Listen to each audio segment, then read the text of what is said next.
Hello friends, మీరు కూడా మీ ఫొటోస్ని ఇలాగే ఎడిట్ చేసుకుందాం అనుకుంటున్నారా? అయితే ప్లేస్టోర్లో షేర్ స్టేటస్ యాప్ని డౌన్లోడ్ చేసుకోండి. యాప్ని ఓపెన్ చేసిన తర్వాత కిందున్న ఎక్స్ప్లోర్ బటన్ని క్లిక్ చేయండి. తర్వాత బ్యాక్గ్రౌండ్స్ పైన క్లిక్ చేయండి. ఇలా మీకు చాలా బ్యాక్గ్రౌండ్స్ కనిపిస్తున్నాయి కదా, వీటిలో మీకు నచ్చిన బ్యాక్గ్రౌండ్ని సెలెక్ట్ చేసుకోండి. ఇప్పుడైతే నేను ఈ బ్యాక్గ్రౌండ్ని సెలెక్ట్ చేసుకుంటున్నాను. బ్యాక్గ్రౌండ్ ఓపెన్ అయిన తర్వాత మీ ఫొటోస్ని ఓపెన్ చేయడానికి యాడ్ ఫోటో పైన క్లిక్ చేయండి. ఫోటోని మీకు నచ్చిన విధంగా క్రాప్ చేసుకుని పైన క్రాప్ బటన్ పైన క్లిక్ చేయండి.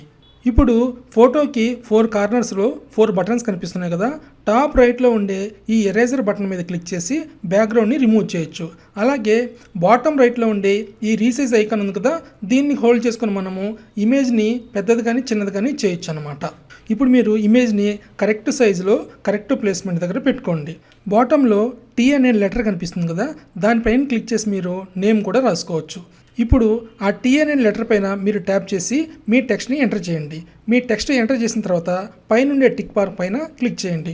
ఇప్పుడు మీరు ఈ టెక్స్ట్ యొక్క స్టైల్, ఫాంట్ని మీకు నచ్చిన విధంగా చేంజ్ చేసుకోవచ్చు. ఇప్పుడు మీరు టెక్స్ట్ని మీకు కావాల్సిన ప్లేస్లో పెట్టుకోండి. మొత్తం ఎడిటింగ్ అయిపోయిన తర్వాత పైనుండే టిక్ మార్క్ పైన క్లిక్ చేయండి. తర్వాత సేవ్ బటన్ పైన క్లిక్ చేయండి.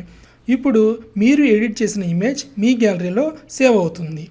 మీరు కావాలనుకుంటే మీరు ఎడిట్ చేసిన ఇమేజ్ని ఇక్కడి నుంచే వాట్సాప్, ఫేస్బుక్, ఇన్స్టాగ్రామ్ కూడా షేర్ చేసుకోవచ్చు.